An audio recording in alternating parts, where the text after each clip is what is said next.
Welcome to Hobby Palooza 2025. Hello everyone, I'm Orlando from A Collector's Dream, and I'm honored this year to be your Hobby Palooza ambassador. This year, we're once again proud to support Signatures for Soldiers, a non-profit helping disabled veterans through the power of sports autographs.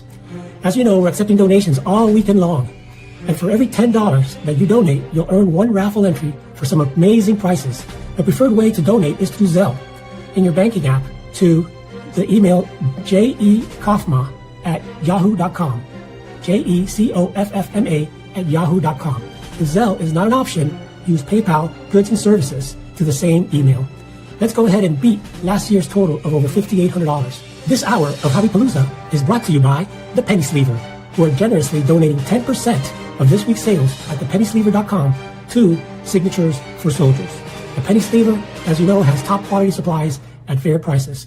Enjoy the show and have some fun. What is up? Good Saturday morning, Hobby Palooza fans, viewers, listeners. My name's Sean Newman from Sports Card Nation, but this is Hobby Hotline. We went to our summer hours, which is the first and third Saturday of each month, and I think we got 15 or 16 hosts and co-hosts that will appear on the show, and we've been part of Hobby Palooza from its inception, and want to thank the Four Collectors Network for keeping us a part of this great event. You saw in the open there, Orlando pointed out a great charity I'm very familiar with and a personal friend of mine, Tim Virgilio, Signatures for Soldiers. When he started that organization, he had a goal raising $500. He smashed that. He's in the six figures. It's an amazing story, doing amazing things for our military veterans who sacrifice for us and are injured or disabled. We have a veteran on the screen with us right now, and Alex Tressler. Thank you, sir. And it's just a great organization. I've done stuff with them. And he's been the national official sponsor for a couple years there as well. And the athletes do a great job signing for the organization. And you don't have to worry because those come right from the athletes and they send them to Tim. You don't have to worry about any fakes or forgeries with Signatures for Soldiers. We're going to talk a little bit of a semi-segue, but I'm going to have everybody introduce themselves individually here. That's with us this morning. We'll go kind of clockwise, so we'll start with Logan. Yeah, I'm Logan Ward. I'm with NASCAR Radio. Of course, I'm on Hobby Hotline as well. You can find me at King NASCAR on just about any social media platform. It's good to be here. Alex Tressler. Find me anywhere on social media, Army ATC 22. I do content with a lot of the bigger shows. I am one of the media people for the social media for CSA, Philly Show, and starting this year, the National. So a lot of stuff that you will see that comes across social media possibly came from my camera. Oh, sorry. I was waiting for Victor. I'm Lauren, clockwise. I'm Lauren. Lauren goes here everywhere. I am a card artist, and I also write for Collectibles on SI, and formerly Hobby News Daily, and I'm on Hobby Hotline every once in a while. Victor Roman, the Rookie Card Specialist on YouTube. Good morning, everyone. Good morning, chat. Good morning, Hobby. Let's get it going. Chris, you're up. Hey there. Sorry I'm late. I'm literally doing this podcast with one arm tied in front of my back instead of behind it. So happy to be here for another Hobby Palooza. All right, welcome, Chris. Don't give yourself too much credit. Jim Abbott played Major League Baseball with one arm. But, all right. At least he can throw with his right arm. I can't right now. All right, guys. I kind of joked about it when we first came on. With Signatures of Soldiers, you don't have to worry about their autos as the players send them right to Tim, and then he markets them for the charity. But the big story, I'm not going to go into all the gory details. It's pretty known at this point. An outfit, Mr. Man Cave out of Indiana, a gentleman named Brett Lemieux, 45 years old, basically penned a goodbye confession, not very contrite, if you ask me, or not too remorseful, but really kind of besmirch everyone else involved and put a stain on the hobby. Proceeded to commit suicide soon after that. And this has a lot of tentacles, right? This isn't just little mom and pop stores and autographs. This is JSA's mentioned, PSA, Fanatics, and that sort of thing. So this affects almost everyone in the hobby. Very few people don't have an autograph in their collection of some sort. And some people, that's maybe all they do, right? I'm going to the National with a Jackie Robinson auto as a potential purchase. So I ask you guys, couple weeks here out from the National, this story breaks. What kind of effect will this either have on the National or maybe even your personal shopping at the National? It's not going to have any effect on my National at all because nobody forges NASCAR autographs except maybe Dale Earnhardt. It's not going to affect me either. I really don't collect a lot of autograph stuff, but it does bring to mind that this is a hobby that, as long as I've been in it, and I've been in it for probably most of my life, has attracted a certain unsavory element to it that's always going to be there as long as a lot of money changes hands. So yeah, you gotta, for me, it's always buyer beware. So yeah, this one hits a little close to home for me. I live in Portage, Indiana, which is about an hour and a half from Westfield, but I do know this part of the country here in Chicagoland area, very heavy on memorabilia. You see that with the sports card spectacular show that they do a few times a year. But memorabilia is huge around here. And I'm interested to talk to my peers in this area to see how that is going to affect them. I know gentlemen who have lots of memorabilia items in their collections or in their shops. So I'll know a little bit more here how that's going to affect them anyways. But I do know, for me personally, it does not affect me much at all. I do not collect memorabilia per se. Yeah. But what's that? Yeah. So with someone who, covers a lot of the bigger shows that has the back rooms that have the people signing, right? CSA, Philly show, the National and everything. There's always people back there, recording, taking pictures of them, signing and everything else like that. These are reputable companies, the ones that are known around the country and everything else. But my big thing, and same with you, probably, what you're wanting to get from them is, are we going to have to photo match every single autograph that they're doing? These guys are doing hundreds and hundreds and hundreds at a time, from 350 to 500 in one sitting.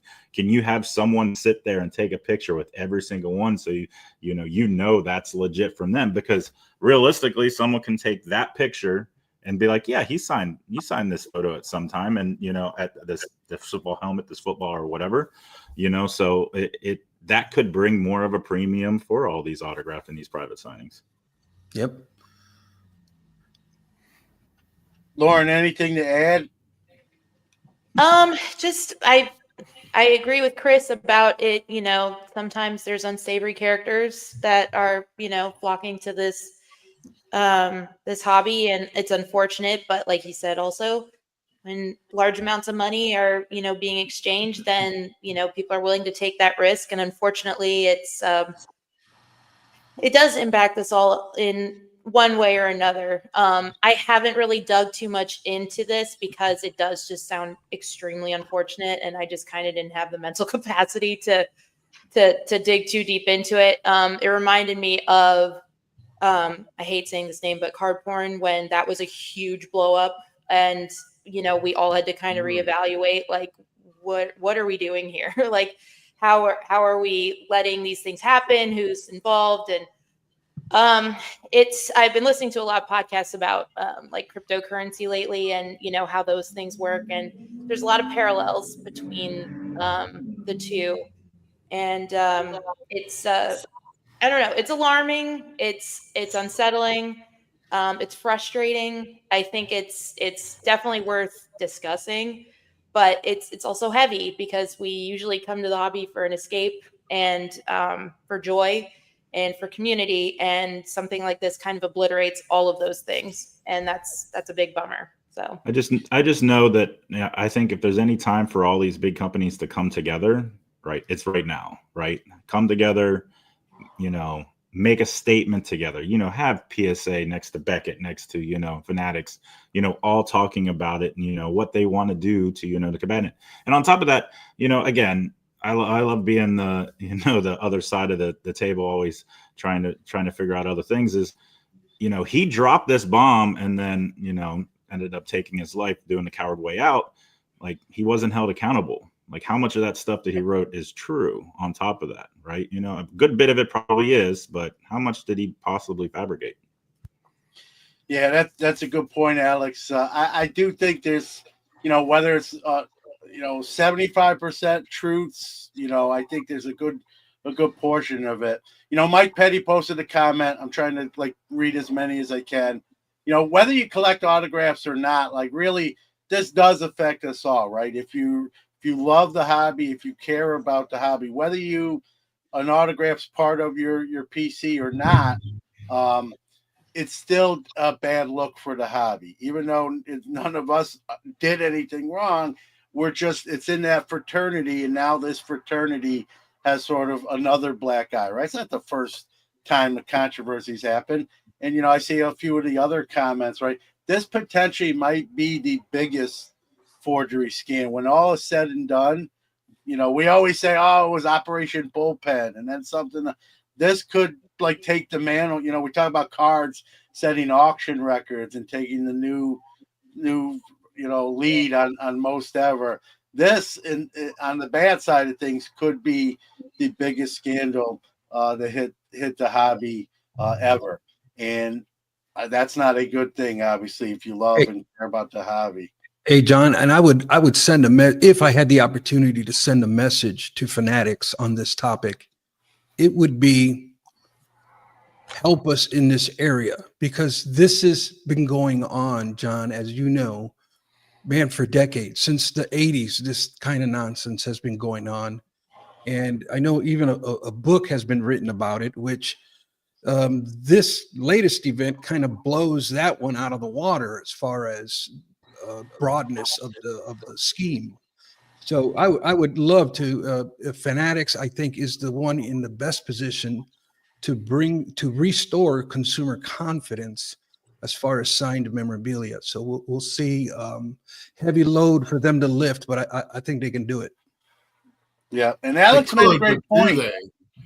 Yeah, well, that's where I'm. Yeah, Alex made a great point. If there's ever a moment in time, hobby-wise, where some companies who are maybe not always on speaking terms or aligning themselves with each other in the best interest of the hobby, this would be one of those moments where it would be in the best interest of them and the hobby at the same time. But like you just said, Chris, can they drop that veil and kind of work together to restore some consumer confidence? And that's the $1 million question, right? We've never really seen it, not on the terms like it maybe that needs to be, but could this be that kind of story or that kind of event that causes them sort of to work together and hey, look, I know we compete against each other, but for this particular reason, let's try to restore some consumer and safety for people who make our hobby possible, right? I'm not predicting that, but it would be nice to see.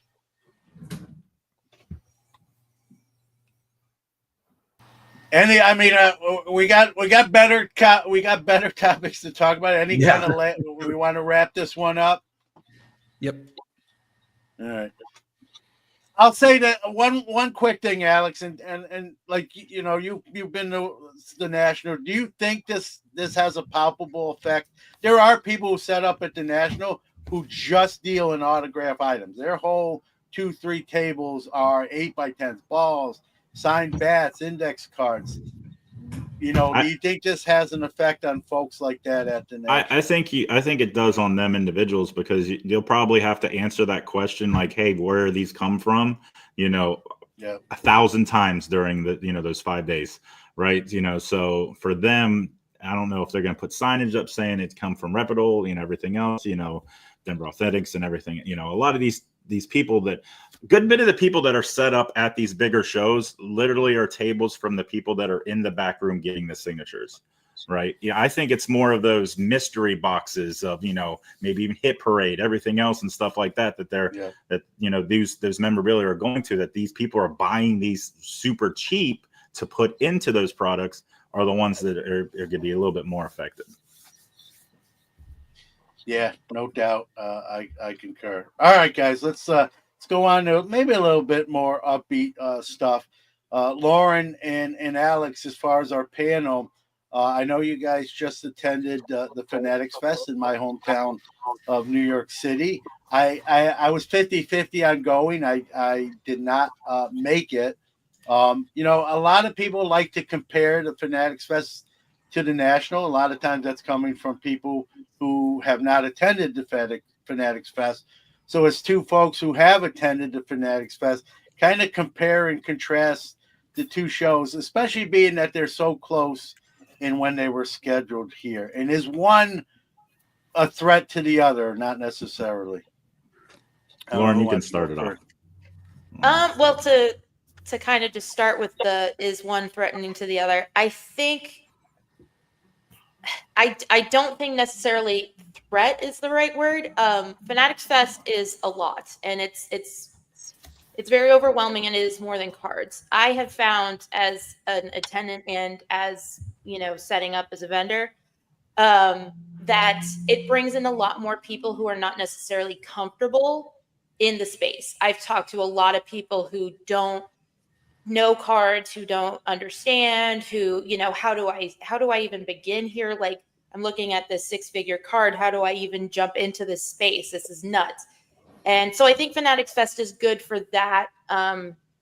Specifically, I mean, there's other good things and other good groups that it's nice for, but as somebody who sometimes feels a little bit like out of their depths, I think that it's a really good show for people who aren't comfortable in the space. And also to kind of tag on to that, as far as threatening each other, I think that they both bring elements to elevate each other. I've seen a big step up this year in the Nationals, for lack of a better term, modernization. Their social media game has stepped up. Their communication, I think, has stepped up. I get regular emails. I see them on my For You page. I think that Fanatics Fest has kind of inspired the National to grow in certain areas that maybe they didn't deem important. And I think that's good, because the National is an important show. And I think it's essential really for the hobby. It's, our Super Bowl. And to maintain that core of like what it means to people and, vendors who they've seen for the last 30 years, that's important, but also bringing it into the 21st century and using these modern tools that we have and ways to communicate with each other and ways to enhance the experience. That's important. You can't stay stagnant. Sharks can't stay still. If they do, they die, kind of thing. So I think that they can build off of each other. I think they can learn off of each other. I think Fanatics Fest can learn a lot from the National also. Example, their autograph situation is kind of a mess because they don't always schedule their photos ahead of autographs. So if you want to get a photo with somebody and then get it signed, a lot of times they have bungled that scheduling, and you're like, okay, well, I guess I got a random photo signed and then I go and see this person. So I think the National does that really well, which is, one small example. Not everybody participates in that, but for me, that's something that I've noticed is very significant. So I think they're both great shows. I think they both exist as they are, and I think they're both going to grow, and the competition will be healthy for them. So, Well said, Lauren. thank you. Yeah, so I try to tell everyone, they're comparing the two. It's like night and day. Fanatics Fest is that. It's a fan festival for all sports that just so happens to have a small card show in it. The National is the card show. I mean, well, it's a collector's convention, right? So that big difference is huge. If you go by the number of people that went to both events. So this year, Fanatics Fest, they came out, it was like 125,000 people went over those 3 days. The Nationals, like 120 some thousand over the 5 days. What's the percentage of the people that went for the cards aspect of Fanatics Fest compared to the cards aspect of the National? That right there tells you the National's not in any trouble at all. Now, I think they can pull from, seeing what the new age and stuff, like maybe they can start using some of those ideas to make it more of a younger crowd that's coming into the National compared to the older crowd. But someone even said in the comments, about the vintage aspect at Fanatics Fest.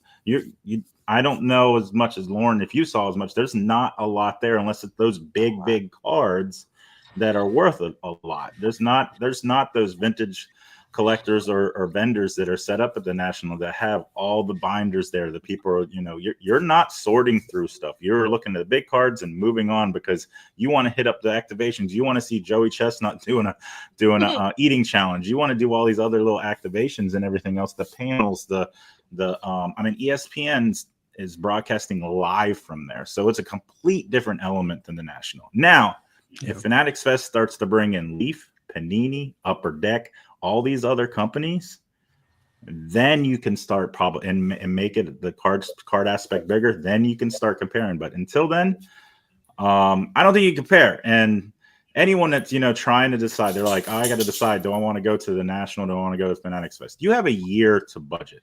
Start budgeting now to go to both.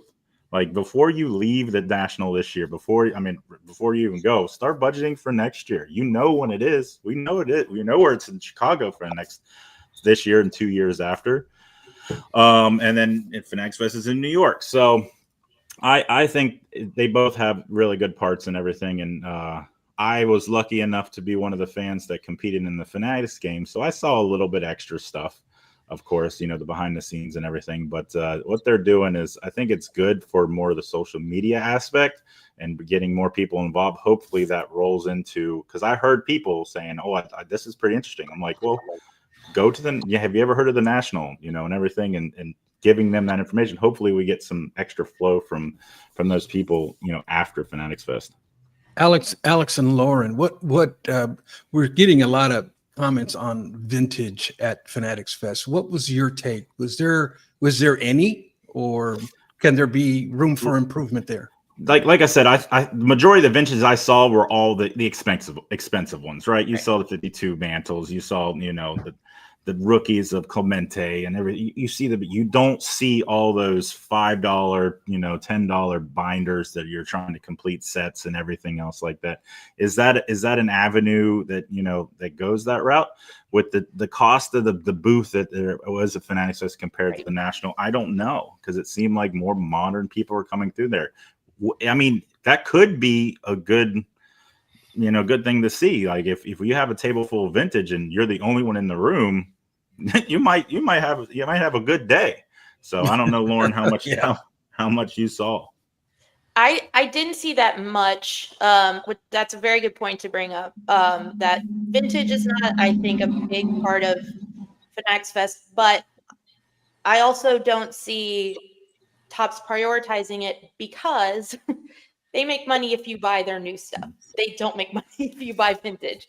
So I hate to say this and be negative and be like vintage isn't welcome. I think it should be. I mean, it's a card space, and I think it's important, to be represented. But I don't see Fanatics prioritizing it because it doesn't. Other than maybe their auction platform. Maybe, but even there, it is, like Alex said, the big ones. People are going there for the big ones. They're not looking for, the smaller set completers or, that kind of thing. So I would like to see it because I like a well-rounded, card show. I like that you can go to like Dallas and you can get Pokemon, you can get wrestling, you can get vintage, you can look through dollar box. It's like you can find exactly what you want. And so I would like to see that from Fanatics Fest, but also it's their second year. They're still kind of figuring a lot of stuff out. And I would like to see the card aspect grow, but again, is that where they're making their money? Probably not. So time will tell. We'll see, I guess.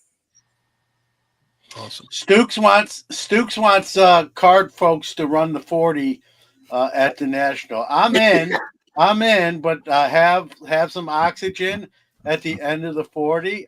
Again, I'm not going to improve my NFL draft stock after running this 40, and probably not my lung health either. But I do it. I still play softball. I think you need an hourglass to time that. No, I still can run. I can still run, Chris. Not long distances, but shorter ones. All right. Real quick too. You see it on the bottom of the screen. You get the discount with Penny Sleever, but also even more importantly, right? Donate to Signatures for Soldiers. How many charitable organizations can you say that 100% of all monies raised go to the designates? Very, very few. Signatures for Soldiers is one of those, run by Tim. He does a great job. Been on the show multiple times with me, and great guy, great organization. So just wanted to not forget that and plug that. All right, let's talk about just the National here, everybody. Everyone likes to do the tips. I'm guilty as charged as well, right? Shower, wear deodorant, wear comfortable shoes. But I'm looking at this panel, the six of us. There's a lot of Nationals here combined. How about some tips that maybe aren't those easy, low-hanging fruit ones? Like I'll kind of start out here. For me, I like to have my itinerary set, not 100% in stone, but each day have some sort of game plan. I'm attending this event. I'm attending this trade night. I'm going to this dinner. I know Alex is doing the Sox game on Tuesday. I'm doing the Sox game on Wednesday. Because nothing like one of to me, a bad trade is like committing to something or forgetting about it and you're a no-show, or committing to something and then like backing out. Hey man, I can't make it after all. I gotta renege on that So I'm a guy that puts stuff in his phone and sort of maps out my week. Now things are fluid, things can change and that sort of thing. So that for me is a big tip in sort of organizing the 5 days. I mean that's one for me. Going around sort of the room here, things that help you or could help others, right? To take a page from your tip book, if you will. Well, I'll go ahead and start out with this one. And this is something that Val and I have done for years, probably the last 14, 15 years at least at the National. I collect NASCAR, so this makes it easy for me. I start out the very first day. I start out on row 100. I go down every aisle and I ask every dealer, do you have any NASCAR? They say no. I just move on to the next one. If the next one says yes, then I stop and I look. It makes it really easy for me to really almost cover every table. It takes me like 3 days to do it, but to cover almost every table in the National and find what I'm looking for specifically, because there's no reason for me just to sit around, just look and gawk at cards, If they don't have what I'm looking for, then I'm moving on. So that's one thing that really, really helps me. And when I do find something that I kind of like, that I might want to buy, I put it in the notes in my phone. So I ask them for their booth number. So that way, because you know how it is at the National, you think you know where something was and you go back and you can't find it. So it's always Dude, I don't know something. Sometimes I get lost myself. Yeah. Heck with where a card is. Where am I? And they've added more tables even this year. So Yep. That's one of the things that I do that has really, really helped me in my collecting niche to find things. So my tip's going to be, piggybacking off of his to help him is download and have the stuff that the National has out there for you to use. So the Ludix app has the interactive map for the National, and you can go in there and, type in, say whatever booth you're on, and you can favorite it on the map. Like literally, it'll put a little star on it. So then, and you can put notes in there. So now you can use that to go back to be like, oh, I forgot where that table was, whatever. Look at the map. Oh, it's right across from PSA. I can go right there. That's always a good thing to have all the tools ahead of time on top of any cards you're bringing. Pre-price your cards before you go. Like, so you have somewhat of a number for comps and everything. People are still going to look them up. It's still going to happen. Understandable. But if you're trying to sell a few cards, trade a few cards and stuff like that, and they already see your numbers are close by, it might be able to help, speed up the process. The other thing is that I have to say, since, Signature Soldiers and everything else, I'm a soldier myself. If you didn't know this, if you're a veteran, if you're retired, if you're active duty, if you're dependent, you have a dependent ID card, you can get into the National for free. It does not cost you a dime. All you have to do is go up to the counter when you're there, show them your ID card, and you get a free pass every single day of the National. A lot of people do not know this, so I want to make sure that's clear to everybody. Alex, as a vet myself, I normally get the 5-day VIP pass, but when I heard of this, I chose not to buy one this year. Yeah. If I were to show up on Wednesday, could I just ask for like a 5-day pass instead?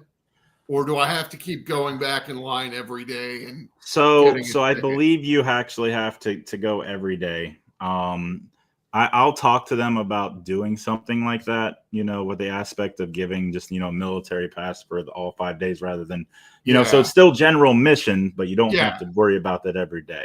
So maybe they can give you 5 days, like right then and there. So you don't have to just show the QR code, that, every day rather than going in. That's something I'll talk to them about. But it's something for them to get back. I mean, that's $150 that you get in your saving right away. So there's more stuff, and I can't really say yet that we're going to be announcing later with the National dealing with the military. And I'm so proud to be a part of it. So stay tuned for that. All right. And speaking of saving $150 at the National, I used to get the VIP pass, and the regular VIP pass used to come with a parking pass for all 5 days. Now the regular VIP doesn't, but the all access VIP pass does. You have to pay more for it. So my tip is, if you don't have an all access VIP pass, and if you're going to be there for all 5 days, see if you can make a deal and finagle something for one of those parking passes. Because, and if you've ever been to the Stevens Center, when it comes lunchtime, the dining options are limited, and they're very expensive, and they're very mediocre. So if you're able to drive your car off-site, there's plenty of good places to eat, and you don't have to pay, because if you have the parking ticket, you won't have to pay $15 every time you enter that parking garage. Mm-hmm. So my tip 15? is, I thought it was more. 15. it's 15 each time you go in and out, which All right.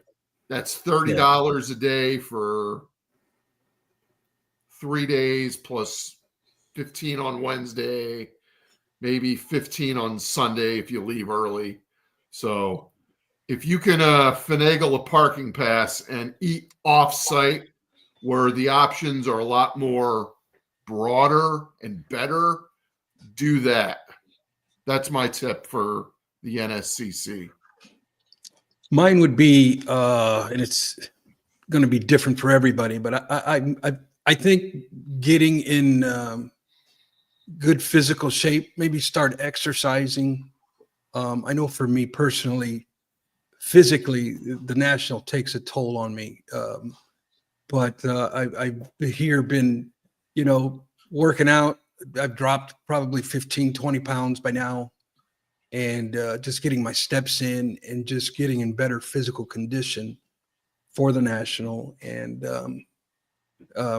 that's kind of my advice. I would say, to piggyback off of both Victor and Chris, self-care I think is really important at the show and something we don't talk about enough. So definitely consider in your schedule when you're going to snack, when you're going to eat. You don't have to be rigid with it, but like plan for it, because the day gets away from you very easily. And one thing that I like to do to kind of because it can be a lot, and like I think it was the year before when it was in Chicago and the AC wasn't working and like everybody was a little cranky about it and stuff.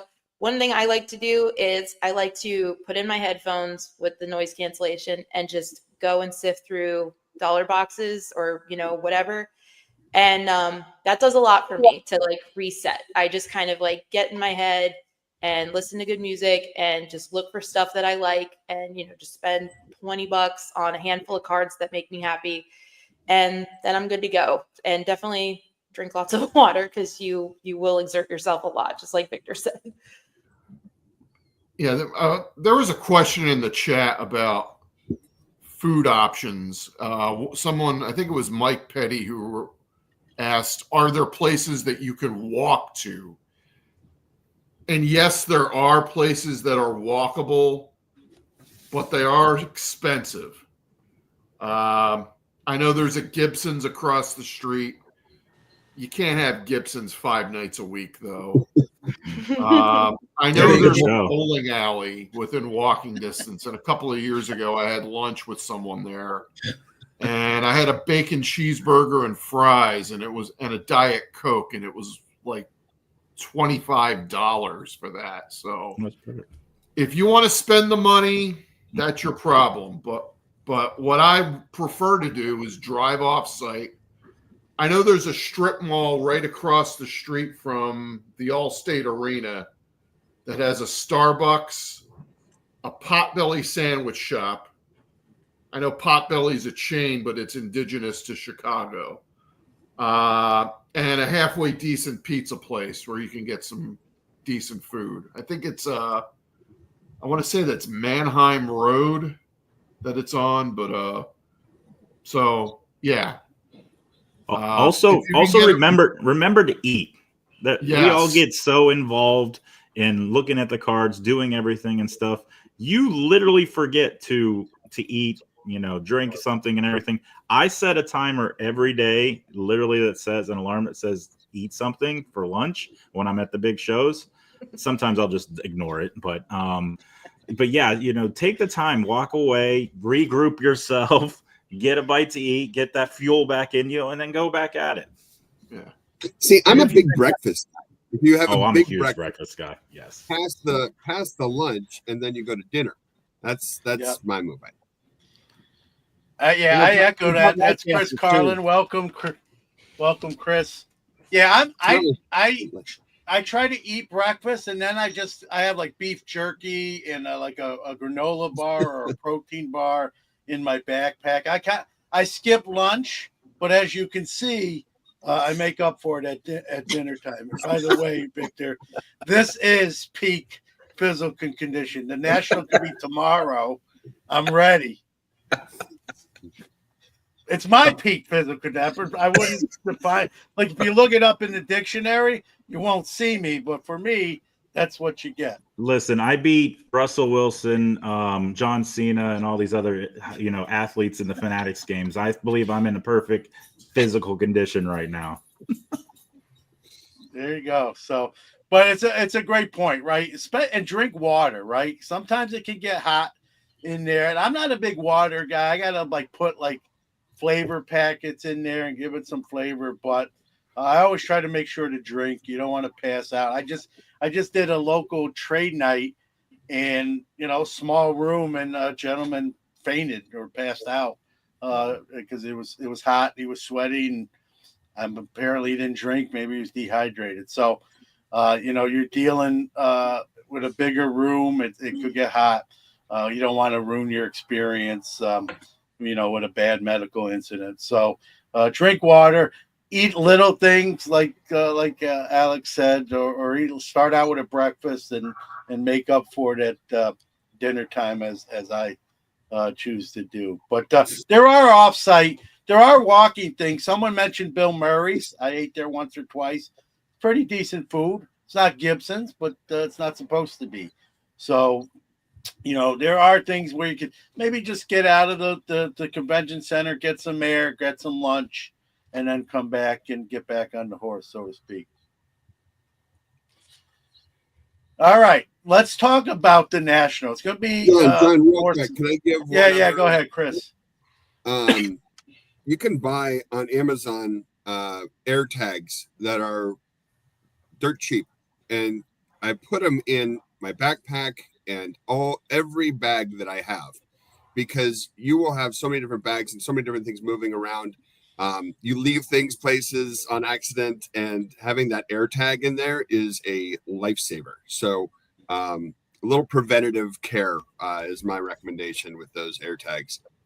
And if you didn't know, stand-up displays have magnetic that you can put an air tag in, that you can literally cool. just put inside like your boxes and cases and everything.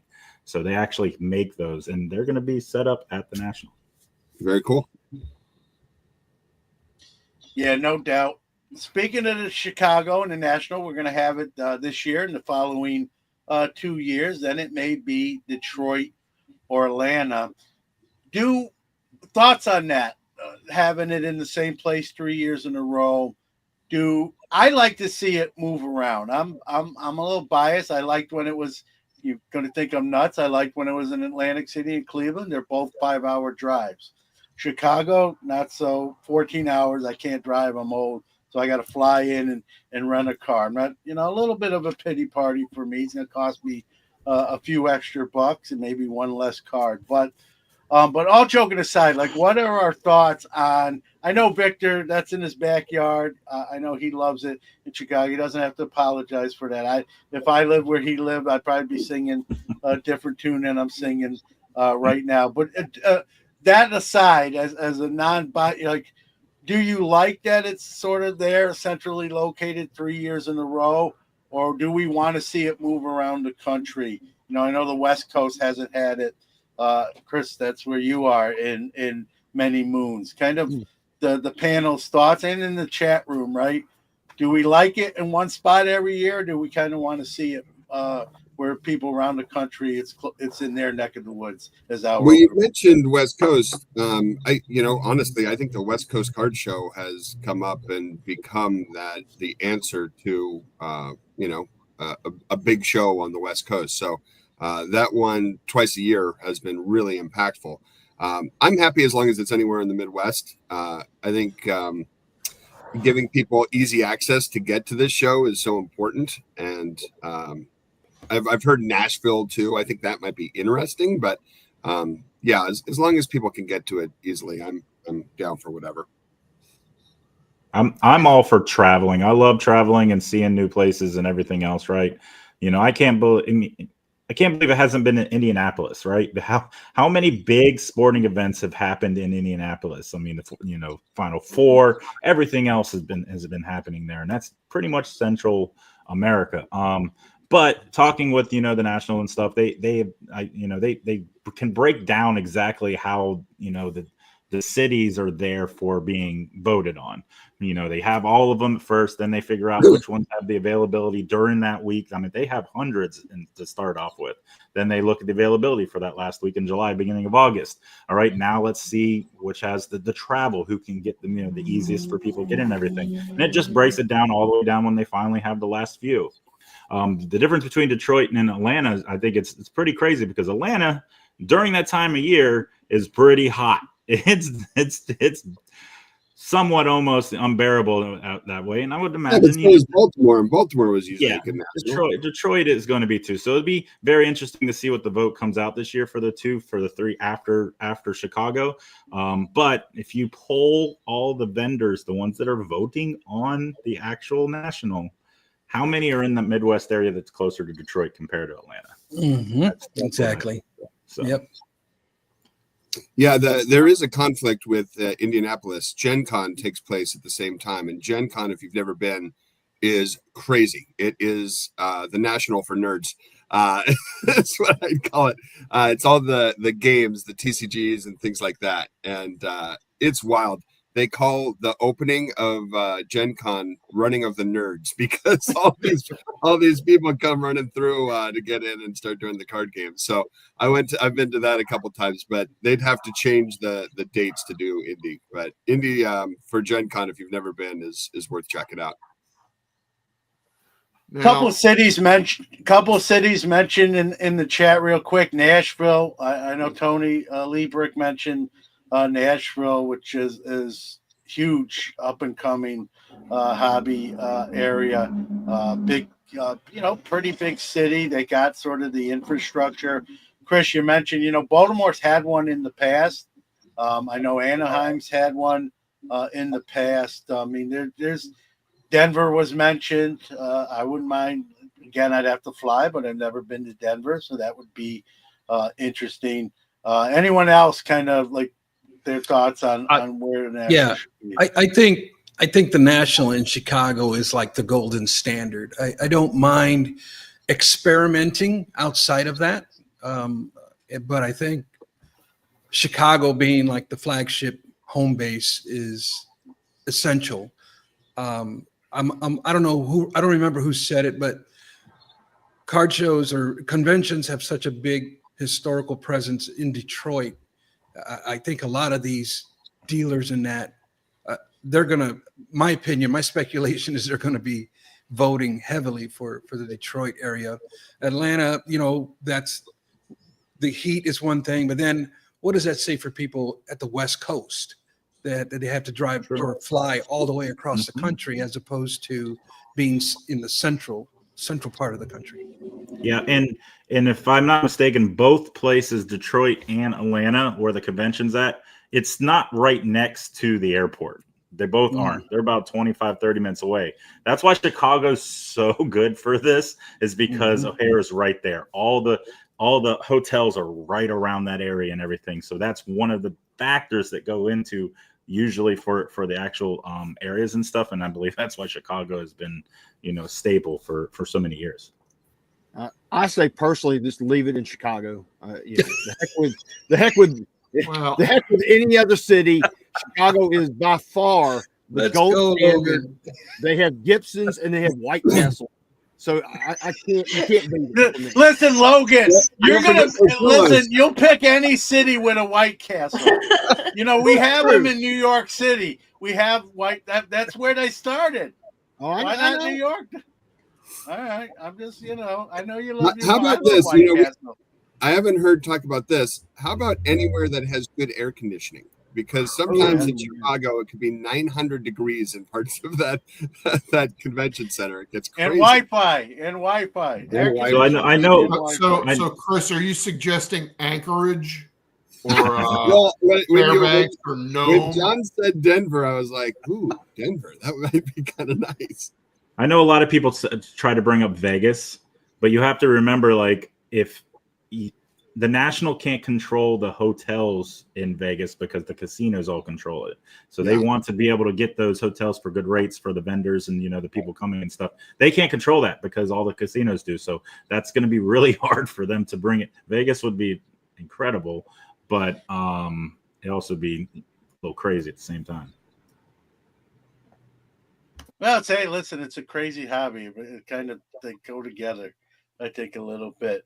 Not a lot of Atlanta love in the chat room. Condolences to anyone in the area. It's not personal; it's just business, as we like to sometimes say. So, I mean, I guess if the dealers are voting it, probably Detroit. I think we'd all agree probably if you're the betting variety, Detroit's probably the leader in the clubhouse to get the national 3 years from now.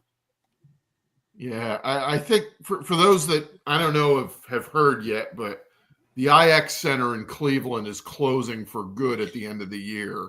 Well, it's sold. And, it's sold. Yeah, and it's going to become a data center. So in order to keep the National in that kind of Great Lakes Midwest region, it's got to be Detroit then, right? Yep. No doubt. No doubt. I mean, I like Alex said, piggyback. I like to travel. I don't mind travel. I don't like driving necessarily as much anymore, but I like traveling. So I've never been to Detroit. I have been to Atlanta just briefly. So if it is Detroit, it'll be a first time for me in that city. And I always like to catch a sporting event around the National if there's one in town. So hopefully the Tigers will be at home that week and add another stadium I've never been to my list. We're kind of coming down the home stretch here. About 5 minutes left, everybody. Quick reminder: if you haven't already, whether it's $1, $2, $5, whatever you can afford or more, Signatures for Soldiers, a great charity. 100% of the proceeds help our veterans who have done a lot more for us than we probably could ever do for them. So continue. If you've already donated, thank you. If you have yet to donate, even $1, right? If everyone did $1, just think of everyone's dollars together. That adds up. All right, we'll kind of go around. Quick question for everyone: if you can change one thing about the National, what would it be? You can either take something away, add to it. How would you make the National better if you had the National magic wand, if you will? We'll go clockwise. So Logan, put you on the hot seat first. You put me in the hot seat. Yes. So I think one of the smart moves that they could do is move the autographs upstairs and take the autographs out of the main area where the National is. I think that would be a good thing, and that allows them more room to expand, because I think I saw a comment where somebody said that they thought that the National had outgrown Chicago. I don't think so. The Donnelly Stevens Center is way bigger than anybody knows. Right. So they've got plenty of room in there, and it's kind of disjointed, but they do have plenty of rooms. I would say move the autographs upstairs. Hey, Logan, and to add to that comment, the Chicago Sports Spectacular, which is heavily, the autograph pavilion is huge, but that is upstairs. Oh, I did not know that. So I've never been to that. Yep. Alex, you're working with the National, so I don't know if you can give us a tease, or is there an idea you're going to propose to them? No, so remember, there are tables that are upstairs. That's one thing I do want to make sure everyone. I'm afraid for that separate area. Everyone stays so close to all the corporate booths and everything else, and downstairs. You go up that escalator, there is a whole nother section of booths that are going to be up there. If you have a VIP pass, you're going to go right by it, because the VIP area is actually upstairs and everything else like that for the VIP lounge. What I would change. I mean, that's a hard one and everything. I think put more swag or add too. I would add let's expand more food options at the actual National, right? Get maybe one of those conference rooms turning into a place where all these different Chicago local places can be set up there, and they can be selling all their food there, right? A whole bunch of options for different food options, because we did talk about that, saying that's one thing. And some extra areas for resting and stepping away from the stuff that's happening at the National, because majority of places, you're either sitting at the food court or you're out in the lobby just sitting there. that might be a little wink, wink. Something might be coming down. One thing they So- did All right, last year, to your point, they brought in local food trucks, and there was an amazing pizza food truck that was right by our booth. And I actually bought pizzas for some of our customers because we were going late, and those guys were great. So Yeah. bringing in the food trucks was cool. Lauren, next? real quick. Same as Alex. And I saw somebody say in the chat, and like Chris just said, food trucks. They had them at Fanatics Fest. They have them at Anaheim. They're awesome. It's a great way to like get outside, get fresh air, grab food.